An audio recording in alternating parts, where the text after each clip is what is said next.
Mga kapatid, bakit nga ba pahirapan ng pagkuha ng supply ng langis? Una, hirap pa rin makadaan ang mga barko sa Strait of Hormuz dahil sa gera.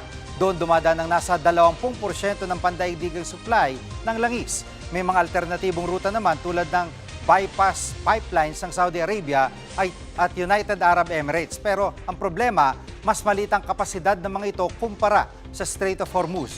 Pangalawa, may mga bansang nilimitahan muna ang kanilang oil exports. Kabilang dyan ang China, Thailand at Vietnam. Dahil walang kasigurahan kung hanggang kailan magtatagal ang krisis sa langis, inuuna ng mga bansang ito ang sarili nilang pangangailangan. Pangatlo, dahil sa gera ng Amerika, Israel at Iran, napinsala ang ilang pasilidad ng langis sa Middle East. Kabilang dito ang mga refinery, gas plants at export terminals. Kaya naman humina ang daloy ng supply sa rehiyon at sa buong mundo. Mga kapatid, Jig Manikad po, pagdating sa mahalagang balita sa loob at labas ng bansa, dapat una sa lahat, mag-follow at mag-subscribe na sa social media pages ng News 5.